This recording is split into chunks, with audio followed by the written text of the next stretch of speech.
항쟁위 기관차 7월호 전쟁과 혁명 중 정치와 문화. 3차 세계대전 신냉전 책략을 극복하고 새로운 대구조기로 나아가는 반제 세력.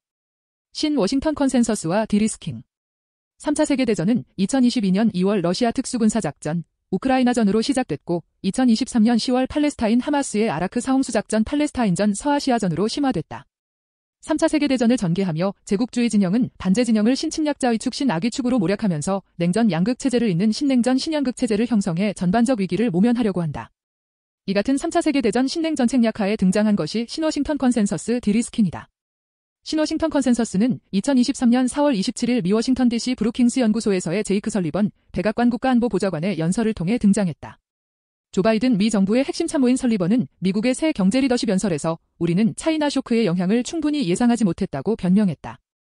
이어 신국제경제구조 구축을 선언하며 신워싱턴 컨센서스라고 명명했다.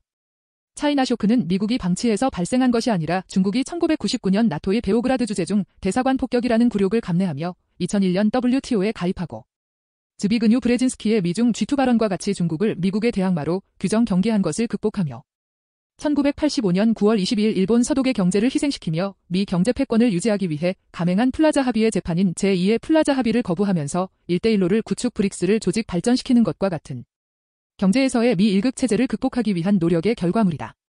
2023년 4월 20일 파이낸셜 타임스의 한 기고글에서는 워싱턴 컨센서스가 현 시점에서 크게 퇴색됐다며 과거 중국을 통합하려던 목표는 이제 중국을 어떻게 해체할 것인가에 대한 논의로 대체됐고 세계 경제에서 WB와 IMF가 과거의 위상을 상실했다고 분석했다.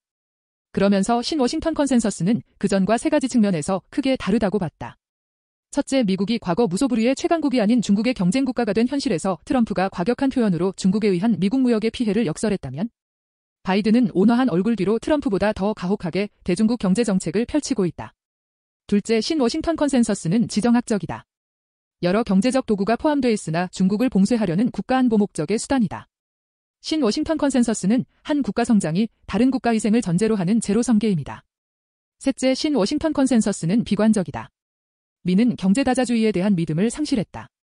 바이든은 트럼프의 디커플링이 아닌 디리스킹을 말하지만 회유보다는 경쟁에 중점을 두고 있고 높은 울타리를 만드는 것을 목표로 무역을 계속하고 있다고 분석했다. 디리스킹은 2023년 3월 30일 에마니엘 마크홍 프랑스 대통령과 함께 방중한 우르줄라 폰데어라이엔 EU 집행위원장이 처음으로 쓴 용어다. 폰데어라이엔은 디커플링이 아닌 디리스킹에 초점을 맞춰야 한다고 언급했다.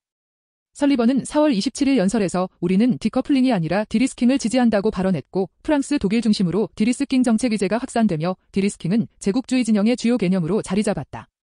2023년 5월 G7 히로시마 정상회의 공동선언에도 중국과 디커플링하거나 내부지향적이 되려는 게 아니다.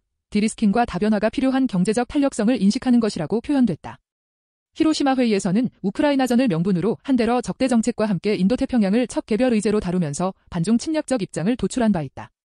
디리스킹 정책하에 미국은 대중봉쇄 정책으로 인도태평양 경제 프레임워크 칩보 등을 결성했고 중 1대1로를 파탄내고 서아시아 전쟁 위기를 가중시키기 위한 인도중동유럽 경제회랑을 추진하며 이스라엘, 사우디아라비아의 수교를 추진하면서 하마스의 이스라엘 폭격을 불러왔다.